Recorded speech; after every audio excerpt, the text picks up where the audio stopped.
भक्तगणों, आज आपको श्रीमद् भागवत अष्टम स्कंद में 10वां अध्याय देवासुर संग्राम की गाथा कहूंगा। आपका ध्यान में सुनिए और इस चैनल को लाइक सब्सक्राइब करें। भगवान कृष्ण भगवान आपका आपके परिवार का कल्याण करेंगे। सुनिए, श्री सुखदेव जी कहते हैं, परीक्षित, यदि भी दानवों और दैत्यों ने बड़ी सावधानी से समुद्र मंथन की चेष्टा की थी, फिर भी भगवान से विमुख होने के कारण उन्हें अमृत की प्राप्ति नहीं हुई। राजन, भगवान ने समुद्र को मथ कर अमृत निकाला और अपने निज जन देवताओं को पिला दिया। फिर सबके देखते देखते वे गरुड़ पर सवार हुए और वहां से चले गए। जब देवताओं ने देखा कि हमारे शत्रुओं को तो बड़ी सफलता मिली है, तब वे उनकी बढ़ती सह न सकी। उन्होंने तुरंत अपने हथियार उठाए और देवताओं पर धावा बोल दिया। इधर देवताओं ने एक तो अमृत पीकर विशेष शक्ति प्राप्त कर ली थी और दूसरे उन्हें भगवान के चरण कमलों का आश्रय था ही। वत्स वे भी अपने अस्त्र शस्त्रों से सुसज्जित हो दैत्यों से भिड़ गए। परीक्षित, क्षीर सागर के तट पर बड़ा ही रोमांचकारी और अत्यंत भयंकर संग्राम हुआ। देवता और दैत्यों की वह घमासान लड़ाई ही देवासुर संग्राम के नाम से कही जाती है। दोनों ही एक दूसरे के प्रबल शत्रु हो रहे थे। दोनों ही क्रोध से भरे हुए थे। एक दूसरे को आमने सामने पाकर तलवार, बाण और अस्त्र, अनेक अस्त्र शस्त्रों से परस्पर चोट पहुंचाने लगे। उस समय लड़ाई में शंख, तुरही, मूर्धक, नगारे और डमरू बड़े जोर से बजने लगे। हाथियों की चिंगार, घोड़ों की हिनहाट, रथों की घरघराहट और पैदल सेना की चिल्लाहट से बड़ा कोलाहल मच गया। रणभूमि में रथियों के साथ रथी, पैदल के साथ पैदल, घुड़सवारों के साथ घुड़सवार एवं हाथी वाले के साथ हाथी वाले भिड़ गए।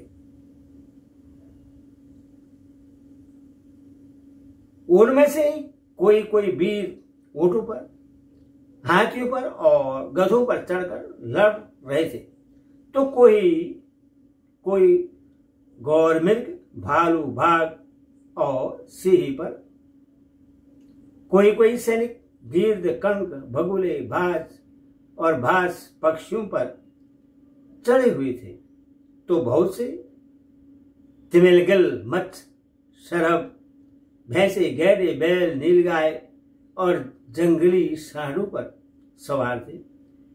किसी ने सियारे, चूहे, गिरगिट और खरगों पर भी सवारी कर ली थी, तो बहुत से मनुष्य, बकरे, कृषसार, मृग, हंस और सुवर्ण पर चढ़े थे।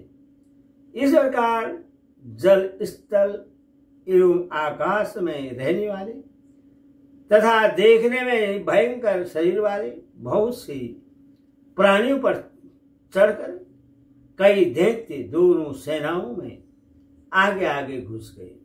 परंतु उस समय रंग बिरंगी पताकाओं, स्फटिक मणि के समान श्वेत निर्बल छत्रों, रत्नों से जड़े हुए दंड वाले बहुमूल्य पंखों तथा मोर पंखों, चौरों और वायु से उड़ते हुए दुपट्टी, पगड़ी, कलहेंगे, कंचन, आभूषण तथा सूर्य की किरणों से अत्यंत दमकते हुए उज्जवल शस्त्रों एवं वीरों की पंखियों के कारण देवता और असुरों की सेनाएं ऐसी शोभायमान हो रही थी मानो जल जंतु से भरे हुए जो महासागर लहरा रहे हो।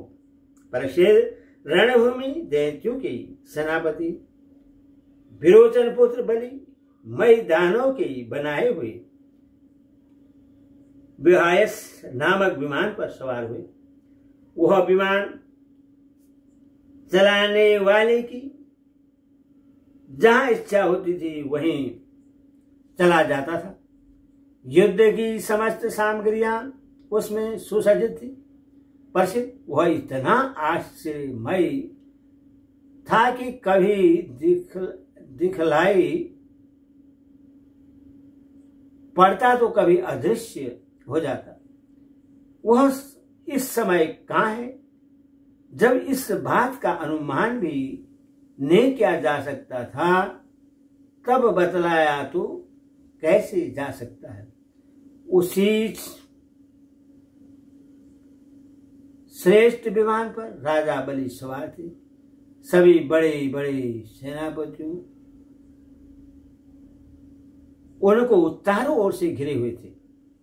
उनका श्रेष्ठ चमर डुलाए जा रहे थे और छत्र तना हुआ था। उस समय बलि जैसे जान पड़ते थे जैसे उद्यानचल पर चंद्रमा। उनके चारों ओर अपने अपने विमानों पर सेना की छोटी छोटी टुकड़ियों के स्वामी नमोची संबर बाण विपैचेसी अयोमुख त्रिमूर्धा कालनाग प्रहित हेति इलवल शकुनी भूत संताप वज्रष्ट विरोचन हयगिरि शंको शिरा कपिल मेघ दुंदुभी तारिका चक्राज शंभु निशुंभ जंब तत्काल अरिष्ट नैमी त्रिपुराधिपति मय पिलोम काले और निवांत क्वच आदि स्थित थे। ये सब के सब समुद्र मंथन में सम्मिलित थे, परंतु इन्हें अमृत का भाग नहीं मिला, केवल कलेशी हाथ लगा था। इन सब असुरों ने एक नहीं अनेक बार युद्ध में देवताओं को पराजित किया था। इसीलिए वे बड़े उत्साह से सिंहनाद करते हुए अपनी ओर अपने घोर स्वर वाले शंख बजाने लगे। इंद्र ने देखा कि हमारे शत्रुओं का मन बढ़ रहा है, वे मंदोन्मत्त हो रहे हैं। तब उन्हें बड़ा क्रोध आया। वे अपने वाहन इरावत नामक दिग्गज पर सवार हुए। उनके कपोलों से मद बह रहा था। इसीलिए इंद्र की ऐसी शोभा हुई मानो भगवान सूर्योदयांचल पर आरूढ़ हो और उससे अनेकों झरने बह रहे हों। इंद्र के चारों ओर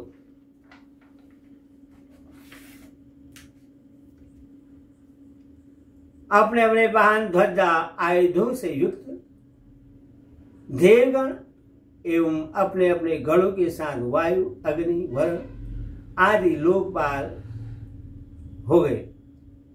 हरि ओम तत्सत हरि ओम।